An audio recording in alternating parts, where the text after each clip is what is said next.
Hari ini, aku menghadiri pernikahan orang yang paling aku cintai. Bukan sebagai pengantinnya, melainkan sebagai tamu undangan yang duduk di barisan paling belakang. Melihatnya di atas altar sana, dot memoriku mendadak mundur pada malam-malam di mana kami pernah berbagi atap yang sama. Pria yang hari ini mengucap janji suci untuk wanita lain adalah mantan suamiku. Pria yang dulu pernah berjanji tidak akan pernah melepaskanku. Dulu, sebelum ambisi membutakan mata ini, kita pernah membangun sebuah janji. Sebuah komitmen bahwa pernikahan tak akan menghentikan langkahku untuk tetap bekerja dan mengejar mimpi. Kamu menggenggam tanganku saat itu, mendukungku dengan seluruh cintamu. Namun, aku lupa, pernikahan butuh dirawat, bukan sekadar diingat. Perlahan, kesibukanku mulai menyita seluruh waktu yang seharusnya menjadi milik kita. Jam kerja yang menggila dan tumpukan kertas di meja membuatku abai pada tatapan matamu yang merindukan rumah. Kita mulai jarang bicara, makan malam tak lagi hangat, dan pelukanmu perlahan terasa asing. Lewat ambisi yang kupelihara, aku sedang menuntun hubungan kita menuju jurang perpisahan. Aku masih ingat malam itu, malam di mana untuk pertama kalinya, aku melihat matamu berkaca-kaca. Kamu menggenggam kedua tanganku yang dingin, lalu memohon dengan suara yang bergetar rendah. Kamu sama sekali tidak memintaku untuk tak melepas mimpi atau meletakkan pekerjaanku. Kamu hanya memohon agar aku kembali melihatmu, meminta sedikit saja ruang di sela kesibukanku untuk kita memperbaiki hubungan yang mulai kehilangan arah. Kamu ingin kita berjuang bersama, menyelamatkan rumah yang runtuh perlahan. Bukannya marah setelah malam itu, kamu justru melunakkan hatimu. Kamu mulai rajin membuatkan kopi hangat di mejaku, menjemputku di larut malam tanpa pernah mengeluh, dan selalu menyambutku dengan senyuman lelah yang tulus. Kamu menaruh harapan besar pada setiap perhatian kecil itu. Berharap jika cinta kita bisa kembali utuh seperti dulu. Namun, aku benar-benar buta. Aku mengabaikan setiap usahamu, membiarkan perhatianmu berlalu begitu saja, tanpa pernah kubalas dengan pelukan. Pikiranku sepenuhnya tersita oleh pekerjaan, sementara jiwamu perlahan mati kelaparan di sampingku. Aku terlalu sibuk mengejar dunia yang fana, hingga tak sadar kalau aku sedang menghancurkan satu-satunya pria yang tulus mencilaiku. Hari demi hari berlalu dengan cepat, namun dinding tak kasat mata di antara kita justru tumbuh semakin tebal. Alih-alih tersadar, aku malah semakin tenggelam dalam duniaku sendiri, membiarkan ambisi terus menyita sisa waktuku dan mengabaikan keberadaanmu yang kian meredup. Hingga akhirnya, tibalah hari di mana kamu benar-benar lelah. Tidak ada lagi kopi hangat di mejaku. Tidak ada lagi jemputan di larut malam. Dan tidak ada lagi binar harapan di matamu. Kamu memilih untuk berhenti memohon, berhenti peduli, dan membiarkan rumah tempat kita bernaung, berubah menjadi tempat paling asing yang dihuni oleh dua orang asing. Sampai akhirnya, bom waktu itu benar-benar meledak.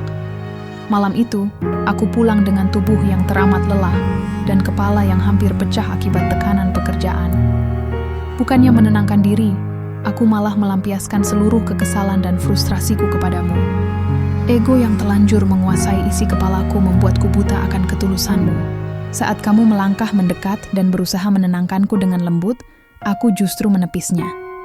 Aku tidak terima. Dengan suara bergetar karena emosi, aku berteriak bahwa pernikahan kita sudah tidak sehat. Tanpa memikirkan hancurnya hatimu, kalimat kutukan itu akhirnya keluar dari bibirku. Aku bilang kita sudah tidak lagi cocok. Dan malam itu juga, aku meminta cerai. Setelah kalimat kejam itu terlontar dari bibirku, tidak ada teriakan kemarahan darimu. Kamu tidak membela diri, tidak juga membalas makianku. Kamu hanya menatapku dalam keheningan yang teramat panjang. Tatapan mata paling terluka yang pernah kulihat. Sebelum akhirnya kamu berbalik dan berjalan pergi meninggalkanku sendirian dalam sepi. Keheninganmu malam itu ternyata adalah sebuah pamit yang sunyi. Keesokan harinya, saat amarahku mulai surut dan tubuhku terjaga, aku melangkah ke ruang kerja. Di sana, di atas meja yang selama ini membuatku mengabaikanmu, secarik surat cerai telah tergeletak pasrah. Kamu telah menandatanganinya, mengabulkan keegoisanku tanpa sisa, dan resmi menyudahi kisah kita selamanya. Dan karena keegoisanku yang teramat tinggi, jemariku yang gemetar justru ikut menandatangani surat itu.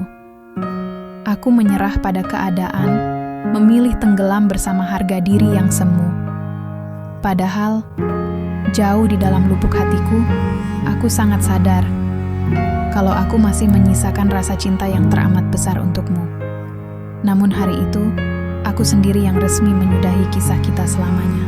Hingga kemudian, hari yang paling kutakuti itu tiba.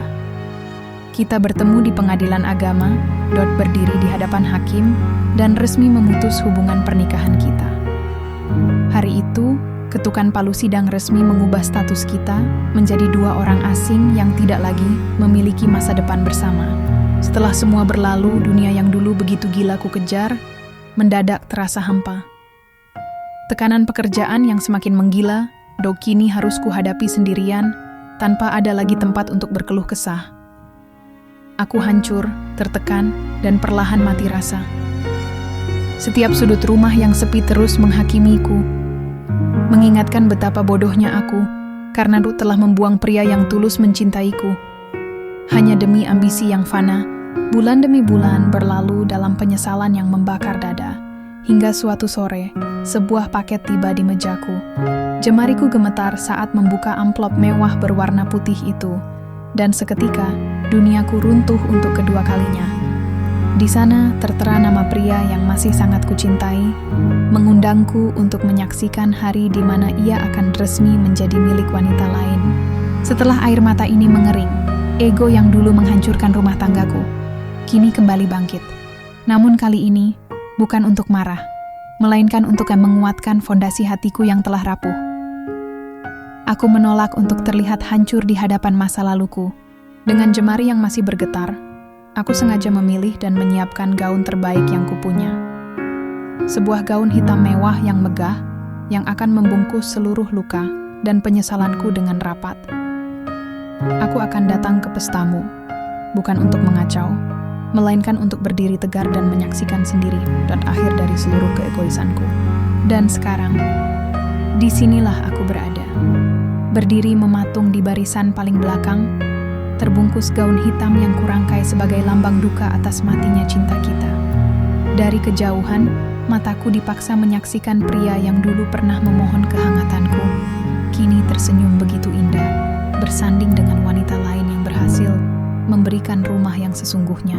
Hari ini aku tersadar bahwa penyesalan terdalam bukanlah saat kita kehilangan orang yang kita cintai, melainkan saat kita sadar bahwa kitalah yang dengan egois menghancurkan kebahagiaan itu dengan tangan kita sendiri. Pesan ini untukmu yang sedang berjuang. Ambisi dan karier mungkin bisa memberimu dunia, tapi ia tak akan pernah bisa menggantikan pelukan hangat sebuah rumah yang tulus mencintaimu. Jangan tunggu sampai tempatmu digantikan oleh jiwa yang lain, baru kamu menghargai dia yang ada di sisimu saat ini. Jika kisah ini menjamah sudut sepi di hatimu, tinggalkan jejakmu dengan klik suka dan bagikan ceritamu di kolom komentar. Mari saling menguatkan di ruang luka ini dengan menekan tombol ikuti subscribe, agar kita tak lagi merayakan sepi sendirian.